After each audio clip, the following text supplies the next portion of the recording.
Tena lake jina ni Yesu Kristo, lake jina ni Yesu Kristo, maana yeye ndiye tunayemhubiri, yeye ndiye tunayejifunza kuhusu yeye, na yeye ndiye tunayemfundisha, yaani kwa maana ya kumwelezea kwenye maisha yake. Lake jina ni Yesu Kristo, lake jina ni Yesu Kristo. Na nipende tu kukupa wazo hili kupendeza wewe ndugu yangu, ukiwa mahala popote, iwe umealikwa iwe hujaandikwa, umepata nafasi ya kueleza habari za Yesu Kristo, basi mtukuze Yesu Kristo.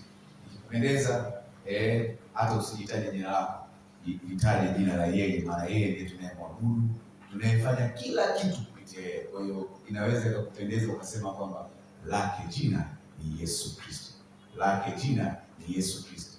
Hata kama baada ya hapo kukata kitu unakuwa umeshasema kwamba Yesu Kristo. Bwana Yesu asifiwe sana. Basi kwa ufupi na kwenda kujifunza somo linaitwa bado tumaini lipo. Bado tumaini lipo.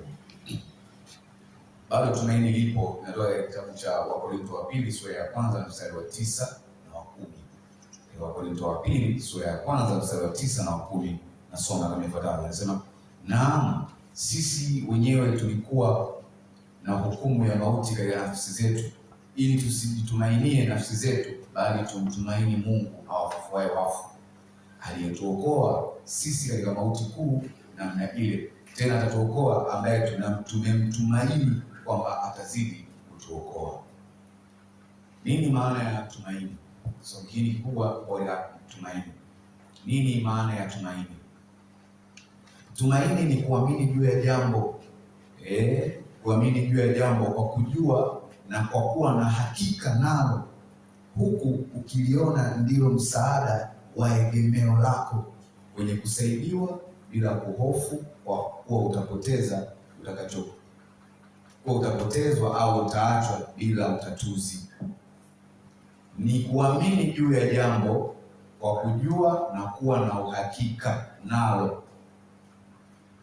Ni kuamini juu ya jambo, kwa ajili ya wenzetu ambao wanaandika tukimbie kidogo. Ni kuamini juu ya jambo kwa kujua na kuwa na uhakika, kwa kujua na kuwa na hakika nalo, kwa kujua na kuwa na hakika nalo, huku ukiliona ndilo msaada wa egemeo lako. Kwa kujua na kuwa na hakika nalo, huku ukiliona ndilo msaada wa egemeo lako, huku ukiliona ndilo msaada wa egemeo lako. Bila egemeo lako, kwenye kusaidiwa bila kuhofu kuwa utapoteza au utaachwa. Kwenye kusaidiwa bila kuhofu kuwa utapoteza au utaachwa. Kwenye kusaidiwa bila kuhofu kuwa utapoteza au utaachwa bila utatuzi. Meishia wapi? Meishia wapi?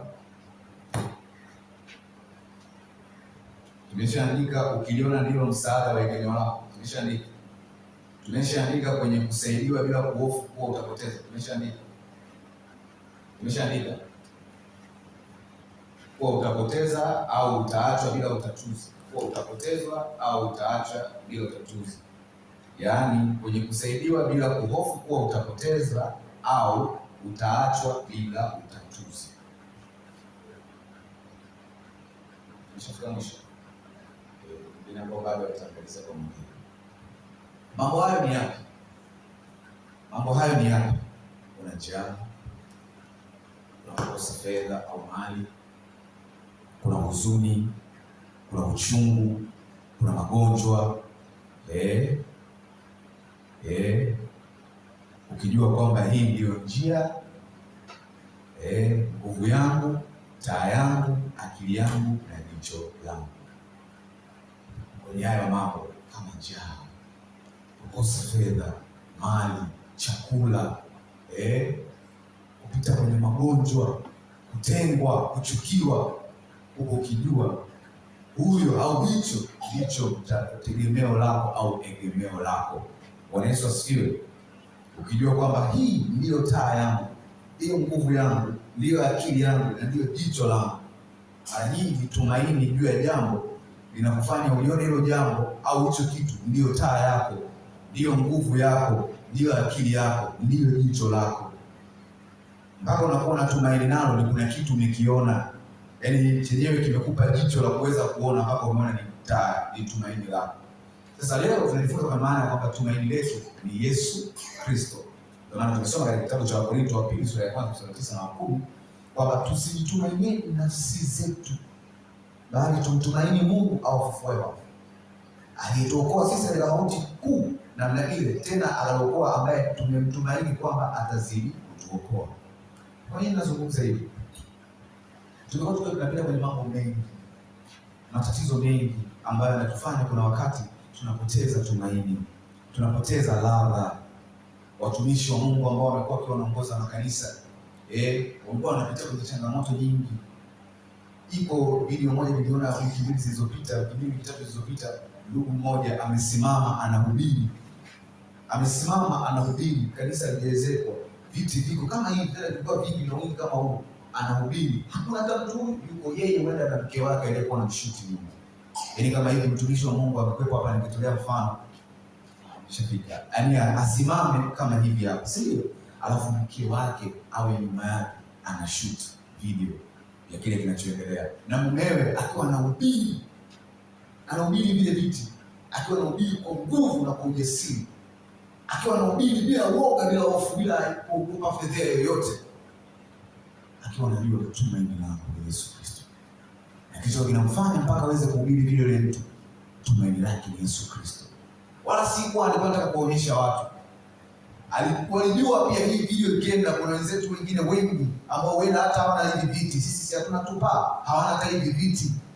Lakini wasikate tamaa, tumaini letu ni Yesu Kristo. Tumekuwa tunapita kwenye mambo mengi.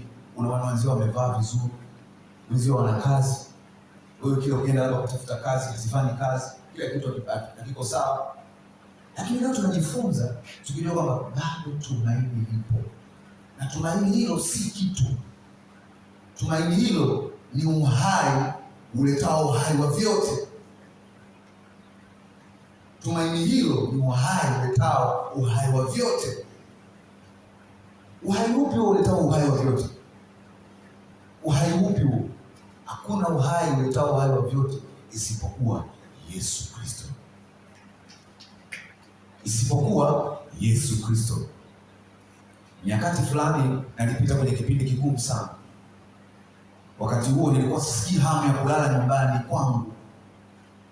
Sio kwamba sina kitanda na godoro. Hapana. Ninavyo, tena zaidi ya kimoja. Maisha ambayo nilikuwa nayo, hata baadhi ya ndugu zangu wengine walipokuwa wakiwa wanakuja hapo nilipokuwa hapo, walikuwa wanajiuliza umeoa? Lakini hapana. Sikuwa nasikia hali na hamu ya kulala nyumbani kwenye kitanda na godoro lilo la kwangu, au kulala kwenye sofa lilo la kwangu. Sikuwa nasikia hiyo hapo. Nyakati ambazo nilikuwa nasikia sauti ndani na nabii, unatakiwa kwenda chuo. Unatakiwa chuo cha theolojia. Unatakiwa chuo cha theolojia. Utasoma. Wakati huo unaambiwa gharama za chuo cha theolojia ni kubwa mno, kwa sababu ile elimu inaogopwa na watu wengi. Ni sasa hivi tu kuna watu wameipooza mpaka inaonekana ni elimu ambayo haina maana kwa baadhi ya watu. Lakini ile elimu ndio elimu ilikuwa namba moja inaogopwa ulimwenguni. Kuanzia katika kipindi cha mwaka 500 mpaka kufikia mnamo mwaka 1980 1990 mpaka mwanzoni wa miaka 2000 mpaka 2005 2007 ilikuwa elimu inaogopwa.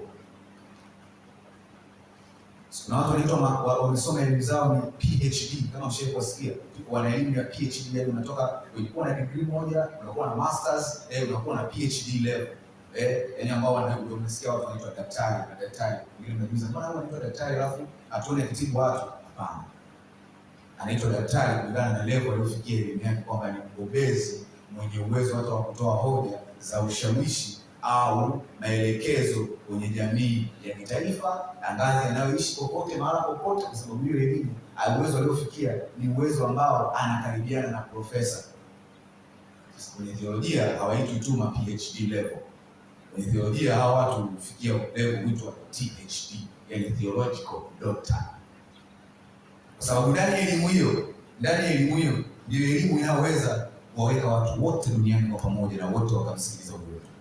Lakini daktari akiwa anafundisha, uwe na uhakika atafundisha kwenye eneo moja la utabibu wake. Lakini mtu ambaye labda ni mwanajeshi atafundisha kwenye eneo la ulinzi na usalama, kwa sababu ipo kwenye kitivo hicho tu. Lakini biolojia yenyewe ina uwanda mpana, ina uwezo wa kuwatibu hata walio matabibu. Si ndivyo mtumishi wa Mungu? Mkaskofu wangu siku moja aliyekwenda kwa manesi na madaktari, alipofika pale walipewa kutibu. Yesu asifiwe sana. Sasa tumaini lipo. Kwa nini tumaini lipo? Ni kwa sababu yeye ndiye uhai wa mambo yote na namna tunavyoishi. Kwa nini tunasema tumaini lipo? Bado tumaini lipo. Tumepita kwenye mambo magumu, mabaya, machafu, yanayotuumiza, ambayo yanatufanya wakati mwingine tusione kama kuna njia. Tumejifunza kwamba tumaini ni jicho, linakufanya uone kwamba ndilo jicho la kile unachokiona. Tumaini lenyewe linakufanya uone kwamba hilo ndilo jicho la kufanya uweze kuona bado. Sio neno naona kwamba hakuna njia, lenyewe tumaini huja na kuonyesha kwamba bado njia ipo. Sasa nilipita kwenye haya mazingira, sina fedha mfukoni, sina kazi hapo wakati huo, nimeviacha vitu kwenye nyumba ya kupanga, sisikia hamu ya kulala. Nikilala nasikia sauti inaniambia unalala gani? Kwa hiyo nikawa naishi kanisani, naomba nafunga. Ikirudi nyumbani sisikie bwana, namwambia Mungu, unanifanyia nini hiki unachonifanyia? Jamii itanionaje? Nitaona kama si mtu wa maana mimi. Nitakuwa kuomba. Na mimi mmoja kati ya watu ambao naweza nikafa na njaa. Tena wakati mwingine watu wananiambia karibu chakula hiki na nisile. Na nina njaa hapo. Natamani chakula. Tena natamani ile chakula usifike uniambie uje labda nasani uje uje yaani usiniambie kwamba chakula mtumishi utakula, maana ukishaniambia hapo ndio umenikosa sidi hapo. Sababu ya aibu kwanza na kuogopa msimamo, kwa sababu nilipita kwenye mazingira ambayo nimeshasimama kwa sana. Naomba Mungu anifanyie kitu gani? Nyakati hizo nilitamani hata nijifanye kwamba sijawahi kuipokea imani ili niondoke nikafanye maisha mengine. Lakini nikienda kuna mama fulani alikuwa ananifuata ananiambia, mtumishi, Mungu ametutuma, ametuambia rudi pale kaombe, kapige magoti. Nilikuwa nasema ninachekesha. Mimi nimezaliwa na baba aliyekuwa tajiri, lakini baadaye akashuka kiuchumi, ambaye alikuwa ni msomi, ambaye wakati anamaliza shule nyakati zake alikuwa ni mwanafunzi bora nchi nzima nyakati zake. Kwa hiyo unaelewa, uwe na uhakika, lazima anataka kijana wake awe na akili, si ndio? Awe anawaza masuala ya kiuchumi hata kama yeye alishashuka kiuchumi. Sijui unanielewa? Ilifikia wakati simu yangu nilizima, yaani ili nisipatikane hewani, maana nikipigiwa simu sina cha kujieleza. Mama yangu alikuwa na akili sana, ndio alinifundisha hata kuanza kujifunza kuongea Kiingereza kidogo. Alikuwa ananipiga sana eneo hili. Sema I have, he has. Simuelewi, kisha nikaona naona kama hesabu. Ninawaza michezo. Fikiri huyo mama wa namna hiyo aliyetoa kulea, akuone wewe eti umeshakuwa kijana, afu na kipindi alikuwa ni kijana ambaye ukija nyumbani tu, nilikuwa nikifika nyumbani labda natoa kiasi kidogo na mpa mama mbele ya wadogo zangu. Mama ananiambia unanigonganisha nao, labda ukiondoka ukinipa mbele yao. Nikamwambia mama, sio kama nakupa ili nikuunganishe, na wafundisha ili wakikuwa wajue kwamba kaka naye alikuwa anatoa fedha, alikuwa anasaidia nyumbani, hawataiacha hii njia. Mama akaniambia wewe ni kijana wa ajabu sana, kumbe unafanya kwa ajili hiyo. Fikiria alafu ije ifikie wakati ghafla umpe story ya kwamba nimetembea kutoka Mbezi Beach mpaka Mbagala kwa mguu. Alafu ili wewe uone kwamba ataona kuna nguvu za Mungu, mwambie nilifunga na mvua isinyeshe. Mama alikuwa ananiambia wewe ni kichaa. Wewe. Naambia mwana, kwa nini kuniokoa kunifanya hivi? Wewe si ndio unanitokea mara tatu ukiniambia nikufuate. Mbona hata kwenye hali hii? Lakini ananiambia wewe ni mtumishi wangu, ninajua nini ninafanya. Kuna nyakati Mungu atakupitisha, hakwambii kwamba anakupitisha kwa nini. Atakwambia ninajua nini ninafanya. Kwa sababu ili ufundishwe wakati mwingine usiambiwe nini, kwa nini inatokea. Yaani mtumishi wa Mungu anaweza hata akafika hapa sasa hivi akasema rudi pale dakika. Asiniambie kwamba labda anapima kiburi changu, si ndio? Anapima hekima yangu au unyenyekevu wangu. Nikibidi baraka kukaa hapo na naondoka nikapitiliza kwa sababu yeye pale pale atajua namna gani nimsaidie, atajua namna gani ya kumwacha, atajua hatua zipi na mbinu zipi zitumie. Sasa kwenye hizo nyakati hizo zinakuja kwa namna hizi tatu. Hizo nyakati ambazo zinatutaka tujifunze kwamba tumaini bado lipo. Kuna mambo ambayo tunajisababishia sisi binadamu yatuingize kwenye mkenge au mkongo ambao ni mbaya wa kutupelekea tuone kwamba tumekufa. Sababu tumejifunza hilo tumaini linakuwa na uhai ndani yake. Na huo uhai katika Yesu Kristo. Maana hilo tumaini lazima liwe na uzima kuliko wewe ulivyo ambao umeshakufa kwa wakati huo. Maana hapo unafika kwenye hali unaona ni kwamba kila kitu kimekufa. Hata wewe mwenyewe sasa ulio kwenye wakati huo, uliyebaki kwa wakati huo umekufa, maana huwezi tena. Si ndio? Lakini hilo tumaini linakuwa lina uhai wenye kuuisha wewe na mambo mengine yote ambaye ni Yesu Kristo. Sisi tunaelewana? Sasa unapopita kwenye haya mazingira kuna mambo tunajisababishia binadamu kwa akili zetu, kwa hekima zetu, kwa maana ya kwamba aidha tumepungukiwa hekima, tunasababisha mambo ambayo yanatuvuruga na tunapoteza tumaini. Si ndio? Aidha ameyaleta nani? Adui mwovu. Mara nyingi mkinisikia nasema adui mwovu ni kwa sababu wasipendi kutukuza kusema sana shetani. Wewe leo nikiwa nasema adui maana yake nini inamaanisha? Kwa sababu ndiye adui yetu. Si ndio? Falme na mamlaka na nguvu za giza na usultani na kila kitu. Adui yetu anatuletea mambo mara nyingi ili tupoteze tumaini. Na kwa sababu ukipoteza tumaini moja kwa moja mara nyingi huwa ni dhambi pia. Kupoteza tumaini moja kwa moja huwa ni dhambi.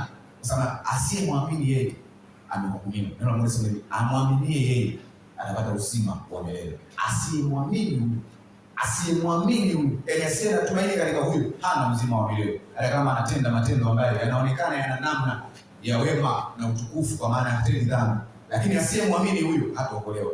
Nasema inawezekanaje sasa?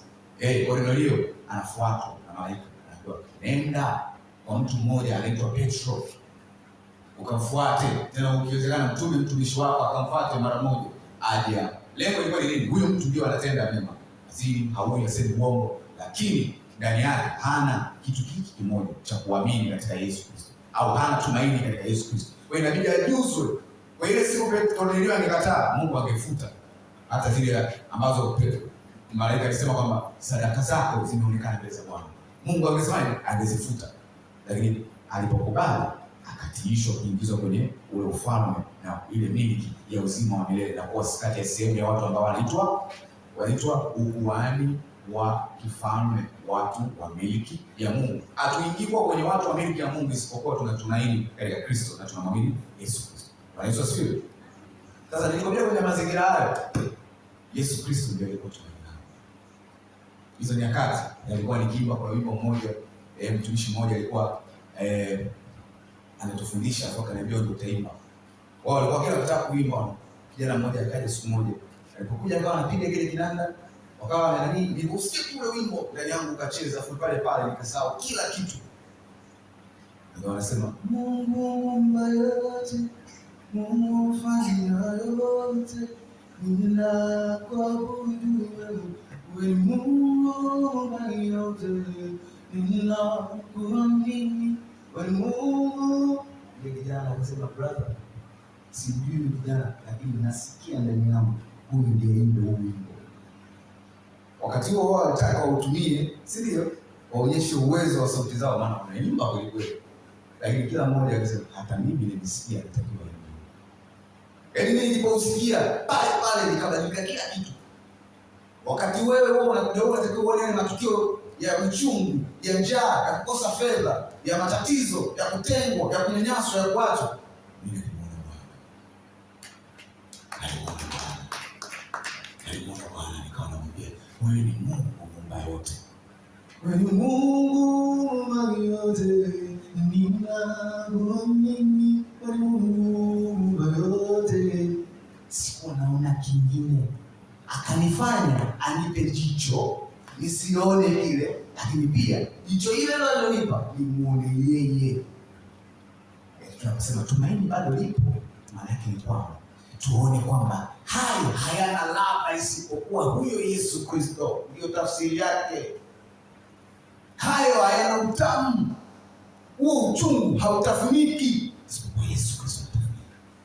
Hauwaziki isipokuwa Yesu Kristo anawazika. Kwenye kila namna, kila mahala, kila wakati Yesu Kristo anawazika. Hawaziki mwingine yoyote isipokuwa Yesu Kristo. Wazazi wamekuacha, hawawaziki isipokuwa Yesu Kristo ndiye anaweza. Umekosa hela ada ya watoto wako, haiwaziki isipokuwa Yesu Kristo. Nasema inawezekana, nasema naongea kitu gani? Muangalie Musa anaongea hivi. Atakayemtazama nyoka wa shaba hata akiumwa hatakufa. Angalia walipotokea. Wengine wakawa wanakaza mwendo kwa yule nyoka, wanaumwa, wanagonga. Lakini walipotoa macho kwa yule nyoka wa shaba, wengine walipoweka macho hawakuumwa, hawakufa. Ndivyo mtumishi. Macho yao yalipoweza kuona yule nyoka wa shaba. Unajua ni ngumu. Yaani ni nyoka lililobuniwa ambalo halitembei, si ndio? Na joka lenyewe linalotembea liwekwe hapa. Eti kikawaida wewe umwangalie yule nyoka ambaye anatembea. Si utamwangalia ili uweze kumkwepa, lakini wanaambiwa usimwangalie, muangalie huyo. Hilo tumaini ambalo ni Yesu Kristo leo tunalojifunza, ambalo bado tumaini lipo, linatutaka tumwangalie yeye. Na kwake kuna burudisho, kwake kuna utamu, kwake kuna kila kitu. Ndipo pale unapofikia wakati mtumishi wa Mungu anaweza akasimama mahali popote, kama umeshakusimama akasema utakuwa na jambo hili mwaka fulani, mnamo tarehe fulani, mwezi fulani, siku fulani, kunatokea jambo hili. Alafu wewe wakati unasema mtumishi, mbona kama haiko sawa? Wengine wanaweza kusema huyu na mafunuo yake, huyu na mafunuo yake huyu. Ila yeye anakuwa na ujasiri kwa sababu analo tumaini na ameona na amepewa jicho la kuweza kuona huko ndipo kuliko utamu. Yaani tumaini leo hii tunataka tuone hivi. Haijalishi tumepita kwenye mazingira gani au tuko kwenye namna ipi, wewe ling'ang'anie lenyewe, ndani yake litakupa chakula, burudisho, litakuondolea kiu, si ndio? Litakufariji. Litakufariji kwa mtindo upi? Unajua unapomtazama Kristo kwenye maisha yako, kule ni kuabudu. Kuabudu sio kuja hapa kuimba hivi, kunyosha mikono, kama nyosha mkono, funga macho yako, ingia roho. Kuabudu ni mtindo wa maisha wa kila siku.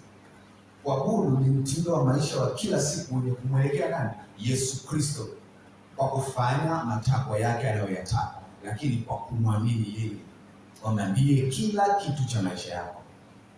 Unasema nawezaje kumwamini kwamba yeye ndiye kila kitu cha maisha yako? Anasema mimi ndimi njia. Alafu anasema jambo lingine, na mimi ndimi njia ya kwanza. La pili anasema na kweli na uzima. Yaani yeye ni hivyo vitu vitatu. Sio kwamba kwake kuna uzima au kwamba yeye kwake kuna njia au kwake kuna kweli. Yeye ndiyo hiyo kweli. Yaani wewe utalitazama lipi lingine? Maana kwenye kumbe anachomaanisha kwamba kwenye hivyo vingine hakuna kweli. Usilitazame. Kwenye hivyo vingine havina uzima. Nikatalia rebebe sianta. Havina uzima. Yaani kwenye hivyo vingine havina uzima. Vina ufu na mauti. Mimi ndiyo nina uzima. Nitazame mimi. Yaani ukinitazama mimi, ukiwa tumaini katika mimi, utaishi. Sio maneno yangu tu. Huu ni ufunuo tu. Lakini yasa, mimi ndimi njia na kweli na uzima. Yaani ukinitazama mimi, utaishi. Ukitumaini mimi, utaishi. Sisi tunaelewana? Ukinitazama mimi, nitakupeleka kwenye mimi ndio hiyo njia. Yaani utakanyaga, unapokanyaga kwangu, yaani sio kama mimi nitakuonyesha hiyo njia afu nikae pembeni. Mimi ndio hiyo njia. Maana yake mimi ni wapo. Hakuna chochote kitilishacho, kishindacho. Bali mimi ndiye nashinda. Hakuna chochote hapo Yesu ndiye tushinda. Sisi tunaelewana? Hakuna chochote kinachoshinda. Kwa hiyo tukikanyaga kwake, maana yake kwake kuna ulinzi. Si tu kwamba tutaelekea kwenye njia iliyo sahihi. Sio? Kwake kuna ulinzi. Kuna ulinzi wa nini? Uchungu umewaharibu watu wengi. Ukiwa na uchungu, ukauendekeza, ukaufanya uishi udumu kwako. Wengine umefikia wakati wamekufa kiroho. Wamepoteza tumaini. Basi Bwana. Umeuziwa kanisani unasema basi Bwana. Lakini Kristo umtumainipo, hata uji wako asema, Kristo nikufuata wewe, nitakuwa na wewe siku zote, sitarudi, sitatazama chochote. Na ni kwamba kwake kuna kweli, kwake kuna uzima. Uchungu utakufanya ufe. Kuna mahali ndipo ili shina la uchungu lisichipuke ndani yenu. Sielewana? Maana hilo likichipuka kuna kufa, hakuna uzima. Wenzako unapita kwa mama wenzako wanakucheka, wanaona hana kitu tena, hana maana. Au wanawake wanakucheka, mke wake anamdharau kila siku. Lakini ukiwa na tumaini unasema haijalishi, kwa sababu Yesu Kristo anasema hivi, mtu asiye tayari kuacha baba yake na mama yake, huyo anifaa. Asiye tayari sio tu baba yake na mama yake, asiye tayari kumwacha hata mke wake na mume wake ambaye anampoteza kwenye njia ya upotevu, asiye tayari kumwacha huyo anifaa. Kwa maana kama unamfuata huyo ambaye anakupeleka kwenye upotevu, maana unitake ambaye mimi ni uzima, unitake ambaye mimi ni uzima. Tumaini bado lipo. Shuleni unasoma uelewe vizuri, Yesu Kristo anasema tumaini bado lipo. Daudi anasema katika Zaburi 121 mstari wa kwanza na wa pili. Daudi anaeleza katika Zaburi 121 mstari wa kwanza na wa pili. Anasema hivi,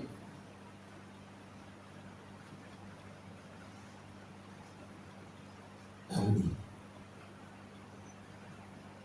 anasema, nitainua macho yangu nitazame milima, msaada wangu utatoka wapi?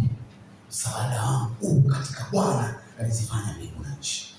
Usiwache mguu wako usogezwe, asinzia kunidaye. Naam, hata sinzia wala hata lala usingizi, yeye aliye mlinzi wa Israeli. Yaani maana yeye aliyetumaini na Israeli hata lala. Sisi tujapo lala, yeye halali, hasinzii. Na usingizi, mlinzi akae nyumbani kwanza kufanya hivi, maana hawezi kulinda. Yesu Kristo anasema, mimi ndiye tumaini langu, sitalala. Paulo anapita kwenye nyakati ngumu, tumaini lake ni Kristo. Unafikiri ni kitu gani kilichofanya Paulo apigwe mawe na bado aende mbele? Jicho la tumaini hilo ambalo ndio lina uzima ndani yake lilimpa kuweza kuona mawe haya si kitu, mimi nitasonga mbele. Ndio unakutana kuna watu wanaimba mbele. Huwezi kuendelea mbele isipokuwa huyo mtu amemuona alitumaini Yesu Kristo. Huyo mtumishi anahubiri kwenye mvua, hamna kitu, hamna mtu. Kuna mmoja alikuwa anaweka mawe kwenye viti, afu anahubiria yale mawe.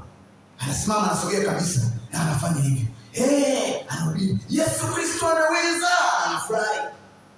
Kwa sababu kuna tumaini ameliona. Neno la Mungu linatufundisha wetu sisi. Tuamini kwamba tumaini lipo. Tumaini kwamba tumaini lipo. Unaishi kwenye magonjwa hauponi, usimwache. Kwa maana yeye ni uzima, yeye ni taa, yeye ndio akili yako. Ukimwacha utaelekea huo ugonjwa, utakufa. Na wale watoto watatu vijana wa kiume walikuwa handsome. Kina Meshaki, Abednego, Mishaeli, wakatupwa kwenye ile tanuru la moto. Kabla ya kutupwa wanacheka, wanaambiwa Mungu wenu atafanya nini? Wasema haijalishi, kama Mungu wetu asifanye chochote, atatuokoa. Wasema mara kwanza atatuokoa. Ataokoa, asipookoa, hata asipotuokoa bado yeye tena atakuwa.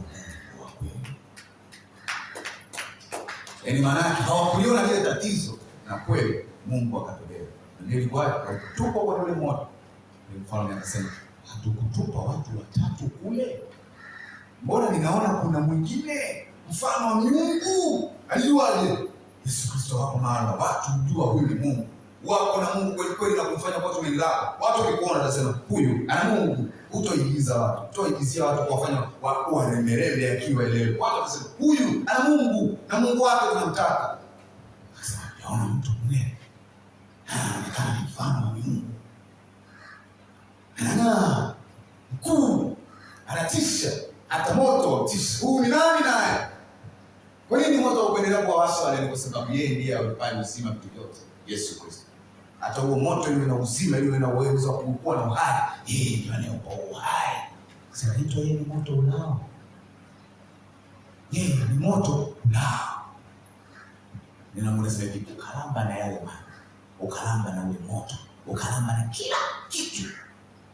Uliwasha moto, lakini ulipokuja ule moto wa Mungu wa Elia ukawasha kila.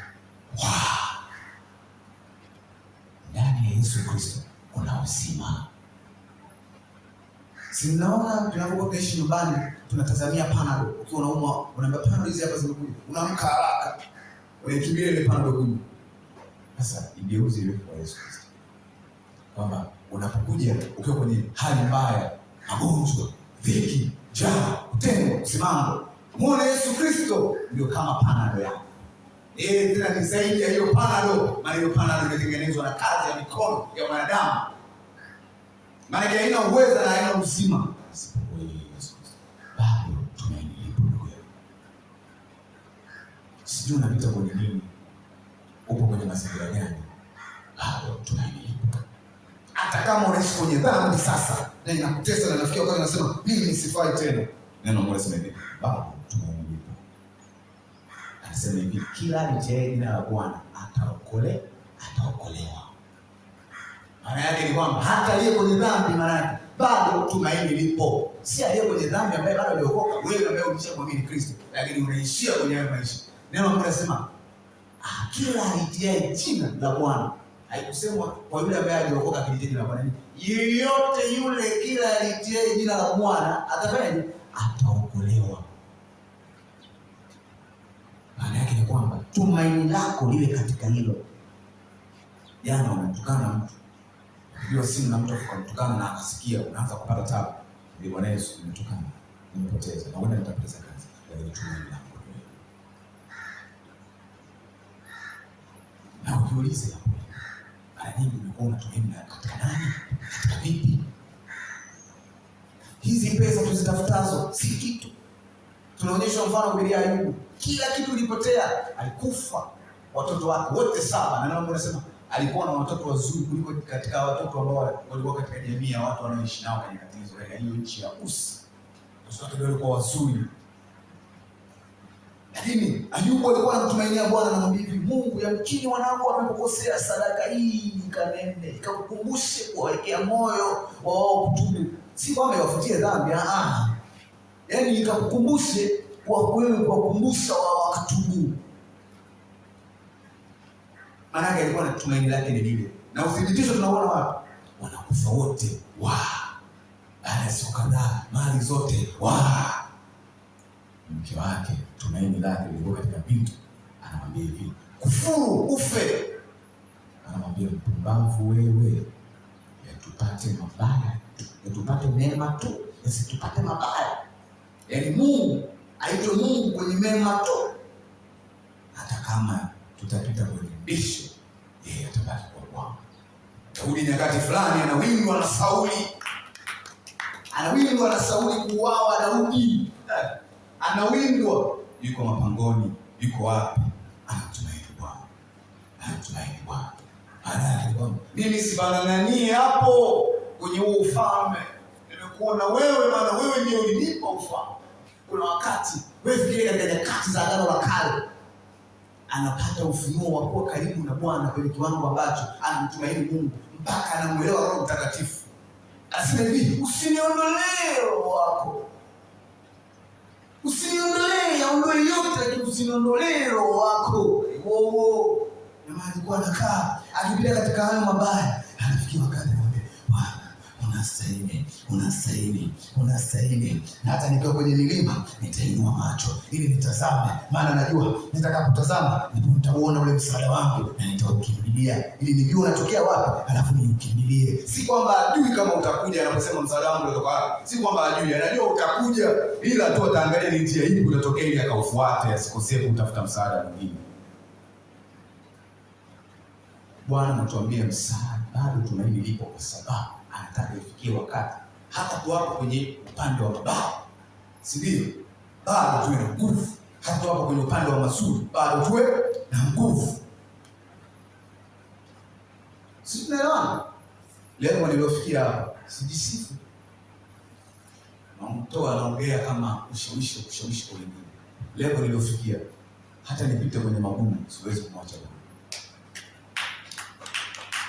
wakati fulani magumu yalipozidi kuwa magumu, nipo katika nchi za ugenini, mpaka nilikuwa nasikia kiu hapa. Yaani nimekunywa maji lakini nilikuwa nasikia kiu, yaani nimekaukiwa. Yaani nikamwambia Bwana, nasikia kiu. Bwana akaniambia, wewe ni mwanangu, ninakupenda. Wakati ambapo adui analeta mawazo kwamba mwache huyo Bwana, mwache huyo Bwana, afu Roho Mtakatifu akaleta siku kidogo tu, wewe uweze kuniacha. Yaani ni kama vile ukutane na mtu ambaye umempenda mpaka umemwonyesha upendo, imefika wakati amekujua umempenda, hapo anakuambia hata ufanye wewe utoke hapa kwangu, wewe hapo umefika. Yaani Bwana ananiambia wewe uweze kuniacha. Niulize mwenyewe, ananiambia, ananitaja hivi, unafikiri unaweza kuniacha? Unafikiri wewe mwenyewe unafikiri unaweza kuniacha? Wewe jiulize wewe mwenyewe, unafikiri unaweza kuniacha? Unaweza kusema Mtakatifu anaweza kuongea na mtu kwa staili hiyo. Yeye ni msaidizi. Yesu ndiye aliyetaka urafiki na sisi. Anasema sasa sio hivi tena watumwa, bali rafiki. Mtumwa hana analolijua kwa bwana wake, lakini rafiki anayejua hali aliyoyasiri. Sio tu kwamba kuelewa asili, yaani wewe mwenye siri mwenyewe anatamani akazivile siri zake kwa huyo rafiki yake. Bwana ananiambia, wewe huwezi kuniacha. Yaani ni kama vile anacheka na yaani wewe uniache mimi? Huwezi. Kwa nini? Na nijifunze kumtumaini Bwana. Nyakati fulani nimwambia Bwana, usinipe kufanikiwa kwanza kabla sijakujua. Maana nitasimama kwenye vitu. Tumaini langu litakuwa kwenye vitu. Nipoteze vitu vyote. Kuna mambo ukiomba Bwana analetaga ili akuonyeshe ujue ugumu wake, kwamba lina ugumu kiasi gani kwenye hivyo unavyosema. Nikaona sasa uniondolee marafiki, uniondolee kitu gani? Waliondoka kweli. Tupige simu kwa fresh tena, masikia anaongea kabisa kwamba anakudharau na kwenda wewe. Mtu ambaye wakati mwingine alikuwa akikaa na mtu genius. Hapo anakuambia inakuwaje? Yaani hata siku moja siwezi kumwambia Bwana. Mpaka hivi leo naona sije kumwambia Bwana, kwa nini unanifanyia haya? Nikisema Mungu, unataka nione nini kwa nini? Ndicho nitakachosema. Basi ndicho nitakachosema. Nyakati fulani niko chuoni, jamaa fulani wananicheka, wanaona mimi sina, yaani wanajua nao wanajua. Nipo kwenye chuo cha teknolojia, wanajua nao wanajua, kwa sababu wana makanisa makubwa. Wanakuja pale, siku moja kitu changu kilikuwa kimetoboka huko nyuma. Napenda sana kutueleza hili. Kaka kimetoboka huko nyuma.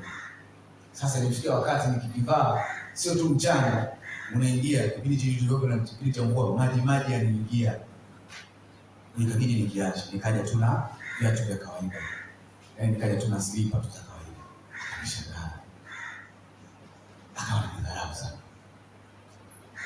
Alafu siku moja mwalimu ananiambia hivi, nimegundua mkiwaga amenielewaje, huyu mnamuelewa, fuateni huyo hapo taelekeza.